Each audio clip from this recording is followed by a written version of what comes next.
I'm Logan Crawford, and right now on the Spotlight Network, we're exploring a heartwarming story about lost love and found again. Joining me is one of my favorite authors, one of my favorite guests. His name is Robert Crothers, and he has penned a touching novel. It is called Entangled Hearts, Book 2. It is set in the nostalgic town of Abington, Massachusetts. His latest work captures the magic of rekindled love, second chances, and the enduring power of true connections, even after decades apart. We're delighted to have this very talented author join us here today on Spotlight. We thank the team at Atticus Publishing for helping us put him in the spotlight today, and we ask viewers like you to support authors like him by subscribing to our channel and by purchasing his amazing books. The links are below this interview. Robert, thank you so much for joining me once again here today on Spotlight. Well, thank you for having me again. I appreciate that. It is my pleasure. You are a master of writing these wonderful, heartwarming, nostalgic, romantic books. Entangled Hearts is now a series. It is a three-part series, correct? That is correct. It will be a three-part series with the third book coming out in 2025 sometime. Okay. Let's start with book one. That tells the story of young love, right? That's correct. It tells the story from my view of our love, of what we went through as teenagers and as entering adulthood um, back then. But everyone that left a comment after purchasing the book wanted to know more of Pam's view of it. So book two is exactly what that is. Matter of fact, you made mention of it on the last interview. If I would look her up, and I told you no. Well, the readers wanted to know, so I had to look her up and get her view of the book and the life that we led back then. And so book two is Pam telling the story. Wonderful. So after our interview, you did get in touch with the real life Pam? Yes, Oh, okay. yes. What was her reaction to find out you had written this book about your young love and all of that? She was confused and happy and wondered why. So, what made that part of our life interesting enough for me to write about? Mm. Um, and I basically just told her, I said, we went through so much, and we thought we were in love, and it was just tough to get everything to go. And anyway, so I sent her the book, and she read it, and she agreed to give her thoughts and everything for book two. So did you basically interviewed her for book two to pick up the Mhm. story? Yes, we got together. She came back with her husband, and we settled in at Martin's Cafe, and we started there with the writing of the new book from the cafe that we mentioned in the book one. And so we did some other things as the time went on. We did explore areas that we once visited as teenagers together, and she relived that portion, and I just recorded it and then put it to words later. Amazing. Amazing. Well, that must have been, was it strange seeing her after all these years? I mean, when somebody comes back into your life, you kind of remember them as that 16, 17, 18-year-old girl you might have left behind. But now, years later, you're not 16 anymore. She's not 16 anymore. It's a little, I don't know. What was it like for you? Well, it was like your first date when you were 16. You know, there she was, you could recognize her. Um, you saw all the features you saw when you were a kid, when you Wow. first went to the house to pick her up on that very first date. It felt the same way. Yeah. And but as we got into it, it became very comfortable after a while. Even some of the difficult topics were easy to discuss in just after a few, I don't know, 30 minutes, 45 minutes. It just became real easy. The smiles, the laughter, it started to come back. And some of the things that she remembered, little things, she would say, "Well, you did that when we were dating," you know. "Oh, you still got that smile, or you still have this." Yeah. So yeah, it was very comfortable after a while, and we slipped into that comfort zone again. and we're able to talk. Wonderful, wonderful. That's great. Let's tell the folks at home a little bit about that early romance. How old were you? How long did it last? What were the circumstances of your meeting? Tell us a little bit about that. Well, or it all started when we worked at a grocery store together, Hmm. and I was a little shy at that time in meeting her, but we finally made I made my advances towards her and got a date with her. And we date, but I had a big problem with jealousy back then as a teenager. Any boy I'd look at her or talk to her um, became a problem to me, and not Yeah. to her. Right. And she lived with that and tried to go through the period that we were dating and, brush it off. But there was a point in time that it finally ended our teenage romance. And that was in October of 67 when I was about to give her a friendship ring and something came up. And she remembers it's I think it's in book two. She tells me why. Uh, I tossed the ring down the street, Mm. and that was it. You know, I walked behind her as she walked back to the house because we were at her house and we just took a walk down the street. And I walked behind her, and I didn't go up on the porch that time. That was unusual for me not to do because every time I take her home, I'd always go up on the porch and escort her back to the front door. But this time I stood at the stairs at the porch instead. She didn't ever turn around and she went into the house and that was it. I went back, looked for the ring. Mm. So, and Was that the end of the relationship at that point? that was the end of the relationship until 1972 at that time. I did try to write her while I was in the service, but she never wrote back. Mhm. And in book two, she tells me why she never wrote back because we covered that topic. Yeah. In 72, that's when she came back, and it's in book one. We get back together again when she comes back home uh, to visit her parents with her new child. Mm. And we kind of just went back together, more or less, at that point in time. And I went to my new base in the military out to Tucson, Arizona, and she also came with me at that time. So, How long and did you then stay together at that point? we didn't stay together very long at that point, though. Oh, no. I don't think she liked the military life as much because of the occupation that I had in the military required me to travel quite a bit. Mm. And we were planning our first Christmas together when they gave me orders to go overseas again for unknown amount of time. So she had no way to know when I was coming back or if I was coming back. So basically, that's kind of what I believe she says destroyed the relationship because the military, life, you were always going someplace, traveling somewhere. And she was left back there in Tucson with no family, no friends, or anything like that. And it was pretty hard. I didn't realize how difficult it was for her to accept that type of life because there were so many people married in the military and their wives seemed to accept it very well. Right. Husband on the same airplane I am, and he Yeah. doesn't know when he's coming back. So, but Right.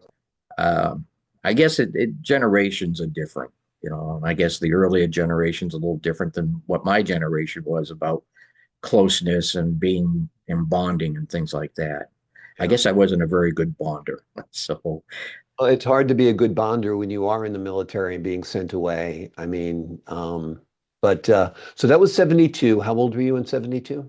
I was 22, she was 21. Gotcha. Gotcha. And did you meet again after that?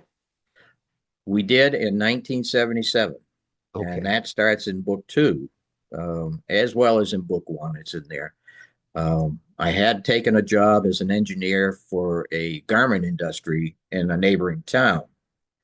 And I stopped into a place called Dunkin' Donuts. And I thought I was early enough where I could just sit and have some coffee and a donut. Right. And in she walks, Wow. you know, out of nowhere.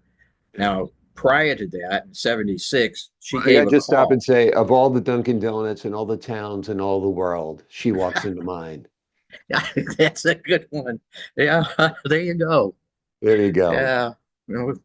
Good going, Bogey. Amazing. So you run into each other at Dunkin' Donuts, and then what happens? Well, there's a vestibule that you walk between one door and the other door, and her two friends that were with her, uh, I saw three women stop, and I didn't see her standing there, but I saw three women standing in the vestibule, and didn't think anything of it. But then they walked in, and I see this woman walking towards me, and it was her. And from what I understood, what she told me basically was that she asked her girlfriends to sit down and stay close because she didn't know what was going to happen as she walked Right, over to see me. She was afraid that I wouldn't talk to her, or I'd get up, I'd walk out, or right. say something, But actually, I was glad to see her, and I asked her to sit down, and we did have about a 5 minute conversation. And then she had to get back to work, uh, so they left, and I left as well to go to work. But we connected there, and we she gave me her telephone number to give her a call. She was no longer with anybody at that time. So I about a couple of weeks later, I did give her a call, and we did go out to dinner, and we started to talk and things like that. And try to patch up what happened in the past. Uh, but that ended with another phone call from someone else who wanted to know if I was serious or if I was just toting her along in life. So uh, it was Amazing. interesting. So we had to put that into the book, and that's what I was surprised when I saw some of the comments come back from the guys that read the book saying, I too had an experience like that. You Yeah. know, it was I never had thought that somebody else would ever experience what I went through. Yeah. I It's actually do think it is kind of not a common experience, but a somewhat common experience that you have a first love when you're young. It doesn't work out primarily because of your age. And then you do cross paths during the course of your lives, and you almost get together, but then you don't. I mean, yeah, I think that does happen to people, particularly when people were less global, when people lived and stayed around their hometowns longer. hmm, You know, nowadays, you're living in Atlanta one week and then you're in Houston 2 years later, and then you're up in Portland, Maine. People are all over the place. But I it used know, to be, you went Christmas shopping, you knew everybody in town. You know what I mean? right? And you'd run into, old girlfriends or old boyfriends or whatever the case might be. And it was kind of a cool thing running into that special someone at the coffee shop. Oh, That definitely was special. I'm sure your heart skipped a beat when you saw her or thought you saw her. And that's what's magical about your books, because they really tell the story of true love that endured. And we're a little star-crossed for whatever reason, and it happens to people. And yeah, and I'm really, really happy that you got back into touch with her, in large part because of me encouraging you to do so. So that's great. I feel good about that. So Yeah. tell us about book three. You want to talk a little bit about that? Well, book three is basically we're closing out the series. Hmm. We got together. A few things happened in book three, or had happened, um, that kind of threw me off. I didn't think was happening. I didn't realize that it was causing a problem between her and her husband. Because I had no interest in going back with any. I had the interest of saying, let's finish telling the story to the world. Yeah. That's what It's it's it's about. tough. You were the jealous guy at one time. Any boy that looked at her, you got red in the face and ready to, the husband's thinking these guys have rekindled a million times. What's a million and one, right? Right. Yeah. Exactly. But we were together talking one day, and then I thought, let's take a break from all this. And I had a sailplane, or glider, as most people call it, and I said, well, let me take you up, because in the book, I she came with me on one of my flight lessons when I was 16, Mm. and the flight instructor authorized her to sit in the back. And it was a day that we were doing stalls in the air, letting the airplane stall up the flight and then recover from it. And I kind of liked that. I enjoyed that part of the flight training. And it led me to gliders at that point. And then I continued on to learn how to fly gliders. And then I had my own sailplane. Hmm. So it just happened to be at the local airport in Plymouth, and we went out for a ride in it. I took her up in it, and we just flew around the ocean, looked for the whales down at the ocean level from about 5,000 feet. Wow. You know, we had a real good ride, and she, you know, got to sit up front. I let her sit in the front of the cockpit. Um, and she enjoyed that. And she saw how we started at 16 with my flight lessons and what I ended up with at our get together. So she was pretty impressed. She didn't realize I continued on and had my pilot's license at that time. Amazing. So I offered to take her husband up, and he went up, and then things got a little complicated up there in the air. So I tell about it in the book. Wonderful. Amazing. And that is an amazing, if you would say, I'm not putting words, I'm not trying to get you in trouble, but it almost sounds like an amazing last date to go up in a glider and go over the ocean. I mean, that's quite as picturesque and as romantic of anything I can think of. And then, of course, next passenger is her husband, who's like, what are you doing, buddy? What are you thinking of? So this Yeah. is great. This is great stuff. I hope somebody takes this and turns it into a series of films because they would be great in the cinema as well as in the library or on your book stand because Robert's stories are just incredible. They're stories of true love set in a nostalgic part of New England, and you will relate to the feelings of love that he had, the love that he rekindled, and the love that he lost. The name of the series is Entangled Hearts. There's books 1, 2, and 3. And I believe book 3 is a different title, right? Book three is just called is Entangled Hearts, the final chapter. Final chapter. Okay, wonderful. The links are below this interview. Be sure to click them. Be sure to order them. You will love them. Robert, thank you so much for joining me here today on Spotlight. Thank you, Logan. I appreciate the time. I appreciate your time and all your great stories and all your great work on these books. To the folks at home, I'm Logan Crawford, thanking you for your time this time. Until next time on Spotlight.